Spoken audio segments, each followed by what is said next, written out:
And that's me. And at the end, I'm going to have to stay back here because I need to do some, I've got some hyperlinks in here to show you a couple of web pages as well.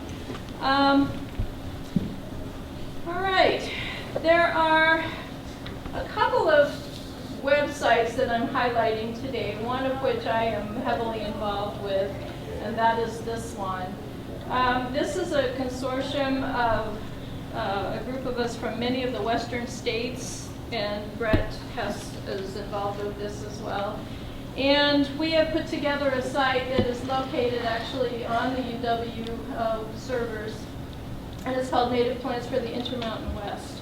And so if you have, and some of the plants that I'm highlighting today are on this website, so we'll come back to it repeatedly this afternoon.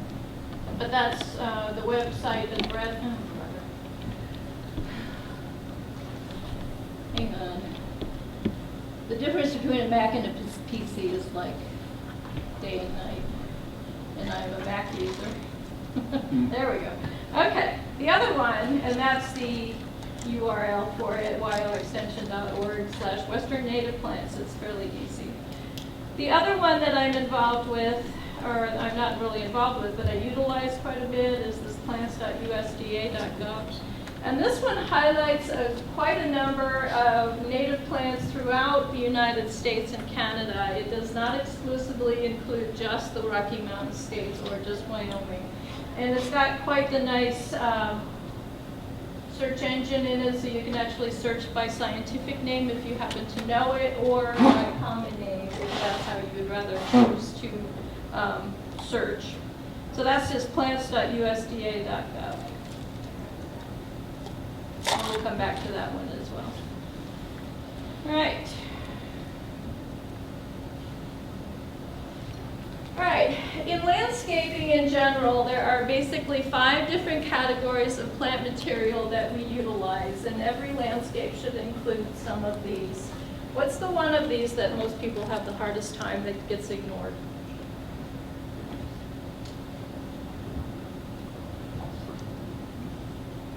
Ground cover. Trees. Trees are, well, people don't really understand trees, but the one that's ignored the most? Vines. People don't use vines. Do you even know, can you even think of a native vine? A couple of them? Hops, they're native to Wyoming. The hops aren't native to Wyoming. See, nobody can even think of any, so I'll show you a couple.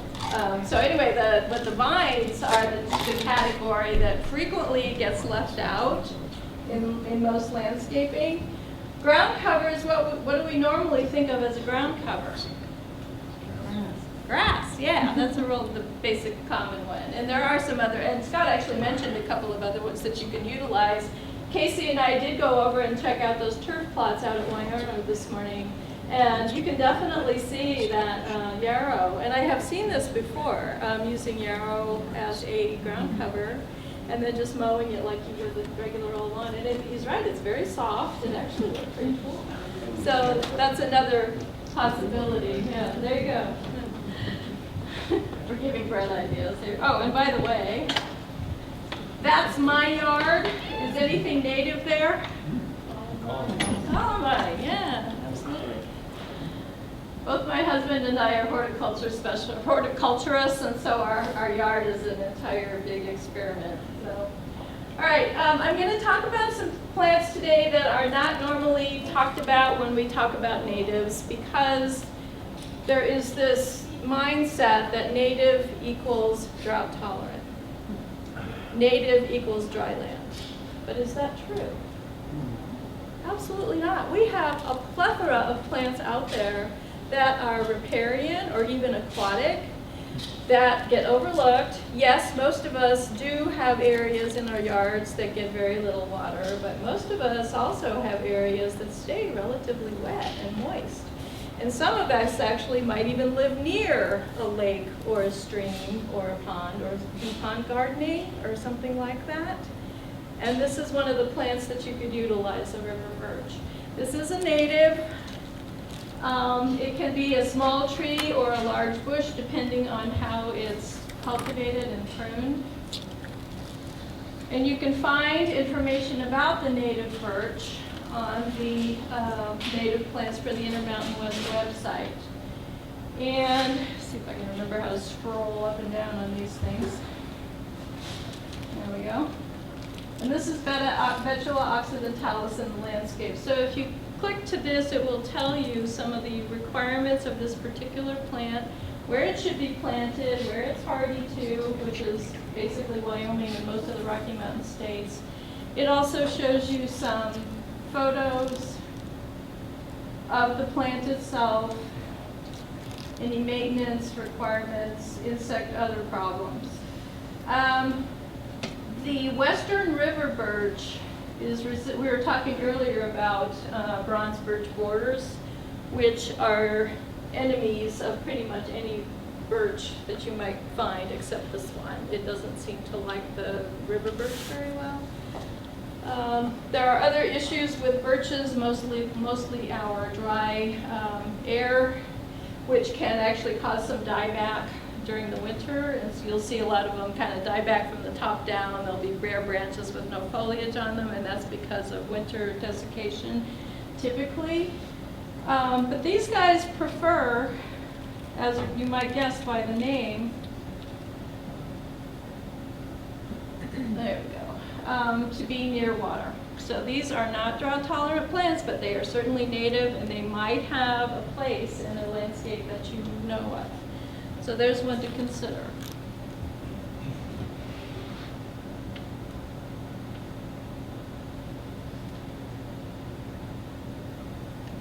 They're beautiful plants too, by the way. All right. Next we have Acer grandidentatum, which, or big-tooth maple, or canyon maple, or any of several names. These are very drought tolerant. This is a species that is a native maple that will grow pretty much anywhere. Do like the dry, rocky kind of areas. And they also turn a real pretty orangish red in the fall. And this one is also highlighted on the Native Plants website. Okay. With some basic information about cultural requirements, etc. Likes well-drained soils, but it will adapt itself to many areas. So this is another one to think about. And these don't get terribly large. You'll notice that the two trees that I talked about aren't huge ones. They won't dominate the landscape. They will enhance it, but they won't dominate it like a cottonwood will or a blue spruce. So these are kind of a different type of tree that you might consider in landscape. So please holler if you've got questions while I'm talking. That doesn't bother me at all. I've always thought that maples, or I've heard that maples were very wind susceptible when they're young, that if it's windy in their first year, it usually kills them. Is that true for all maples? It depends on the maple. It does, okay. There are probably 50 species of maples, at least, and they're all very different. Okay. This one being a native is not nearly as susceptible to it as some of the other eastern maples might be, like Norways or sugars or any of those types that don't even like our climate anyway. This one also is not as susceptible to our high pH soils. Most maples can be very chlorotic in our high pH soils with the iron deficiency. This one doesn't do that because it's native to this area. But it just depends on the maple. Lacey will attest to this. She was in my class this last spring. One of the things we say in horticulture all the time is, it depends. There are so many different varieties and species of most of these plants that it really depends on, in many cases, the genus of the plant, but also the species, because they all vary. They're just as different as we all are in this room. Thank you. Sure. Karen? Yeah. The other side point on the maples and box elders is that you can make maple syrup. From box elder? Box elders. Yeah, they're maples. Seriously? It's an Acer. Yeah. My counterpart in Sundance has been doing it the last 2 years on box elder trees. A lot of box elders. It takes a lot of material to make a pint of. It takes a whale of a lot of sap, yeah. But yes, it can be done. That's pretty cool. All right, let me find my cursor again. I keep losing it there. All right. Next, we have a couple of shrubs, and this is one of my favorites. We actually have some of these at the greenhouse on campus. I don't know if you tried any of them in propagation, trying to get some of them to root. They actually root fairly easily. They're easy to propagate. The other thing about this Native Plants website is there's some propagation information on there, depending on the species and who wrote the particular article. But these are just stunning, especially in the winter against the snow. They have the red stems on them, and they're just gorgeous. And they're not like the eastern dogwoods, which have the big, huge, showy display of flowers in the spring, but they do have that same white flower on them. They're not nearly as floriferous. And this one is also on the Native Plants, there we go. It's gonna make me nuts.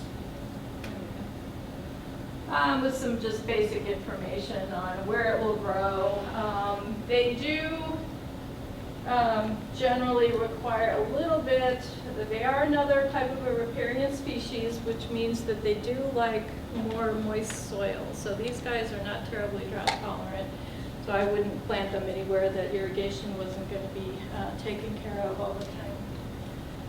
But they're a pretty tough plant. So that's one we like to highlight.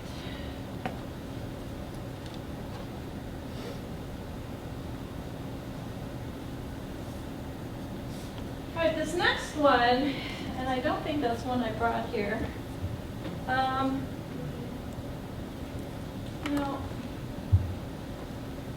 This is, well, I lied. It is. One of my favorite things to do when I come to Sheridan is go across the street to Landon's, and they let me borrow some of their plant material, which I have to return when we're done this afternoon. But this is Amaranth here, serviceberry, which is the one that's up on, hopefully you can see over that. So I brought the real thing. This is in the rose family. The rose family is enormous, and this is one of them. Not at looking at it, you might not guess that, but it is. And so this is what's up on the screen at the moment. And this can be grown typically as a fairly small shrub.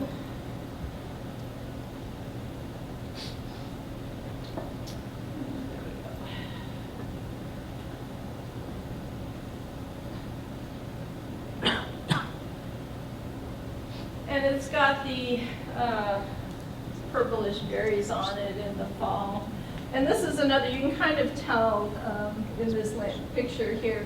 The person who wrote this, Dr. Love, is with the University of Idaho at near Idaho Falls, Aberdeen. And he's got this, we were there a few years ago when this group met, and he has this very open, flat area with this gray, the soil is literally, do you remember? It was just kind of gray. Didn't look great. Anyway, he's growing all these fantastic native plants out there, including this one. And so this kind of gives you an idea what this plant will manage in. So this is another excellent native that we highly recommend for plantings in Wyoming. Amaranth here. How am I doing on time? See, I knew I was going to run out of time too. Which is why I only picked 10 plants. Okay, the next one. Okay, here's some of our vines. Has anybody ever heard of this one?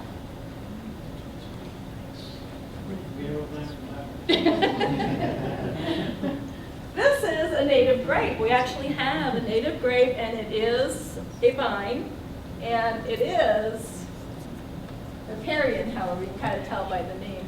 Anytime you see this riparia or anything like that, that means it requires consistent moisture year-round.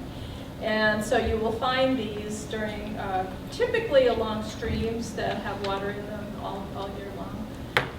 So that's what these guys require. But they are cousins of the ones that Dr. Deckney has been working on.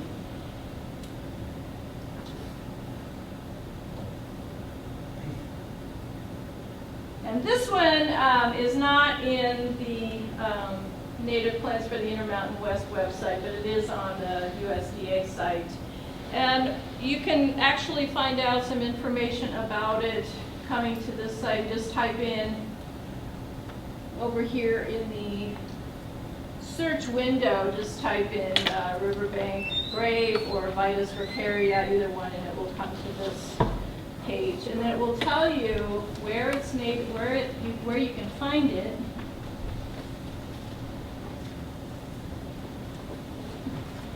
And this is where you can actually see it, but then if you click on View Native Status, it will tell you where it is actually native to.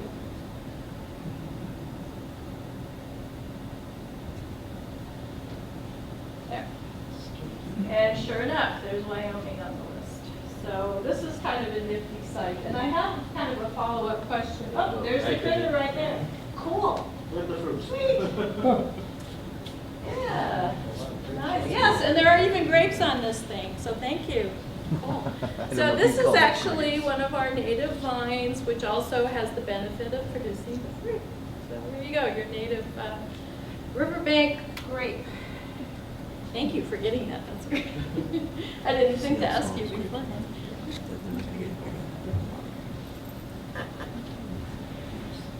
Okay. This one may surprise you. You wouldn't think that Virginia creeper was actually a native to the Rocky Mountain states, but it actually is, Parthenocissus.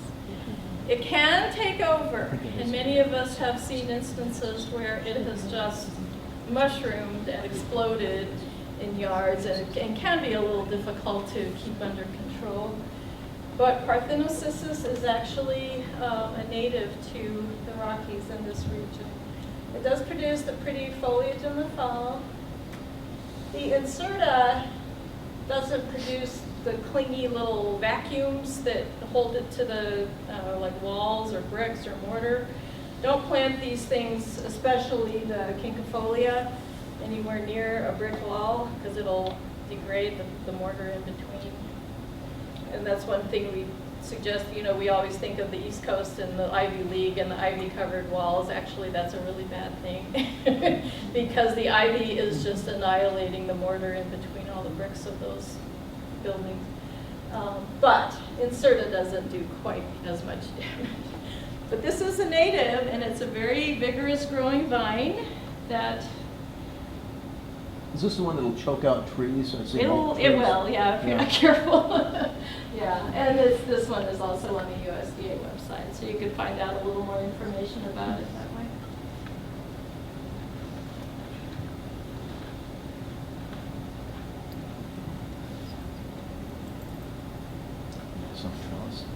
Okay, and this is my alley. I'm a floriculturist. My training is in greenhouse crop production and production of plants in greenhouses. So anything, what has happened in the last week in Laramie makes me really want to stay in the greenhouse. We had a chilling 30-degree night Sunday night, which annihilated 60 plants of an undergraduate's work. She had 60 tomato plants she was going to be working on this summer, and they are all gone.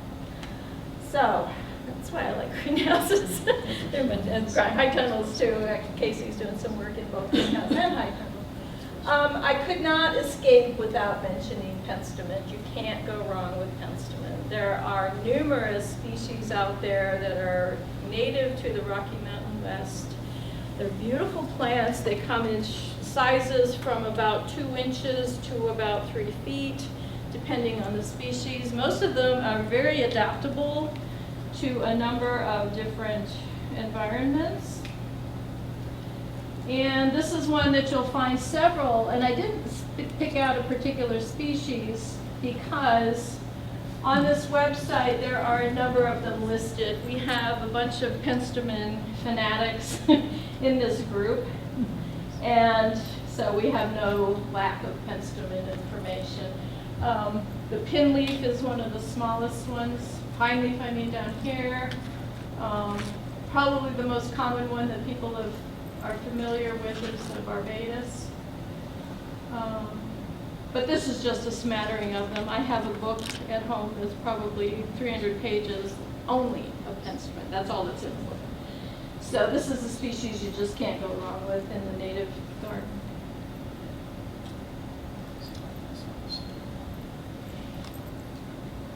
Now this one, those of us who spend time in the mountains, around boggy areas, you may have run across this one, marsh marigolds.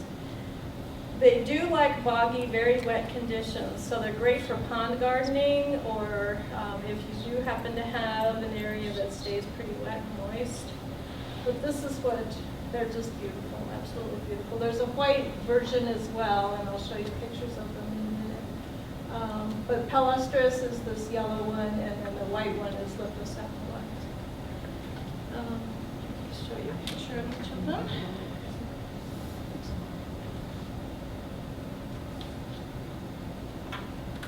And these are on the USDA website as well, so you can look a little bit at those. And the white one looks very similar, it's just a little white flower. But those are very native as well, and you can find all of these, by the way, in the trade. They may not be at your local garden center. Many of these things that I brought today, you can find real easily. They are all available through other resources, especially online. This one I had to throw into iris. This is a native Rocky Mountain iris, which is actually quite adaptable. It's actually in this book here, The Plants with Altitude. So that's another one to consider. And if you want information about it, it's on the USDA website.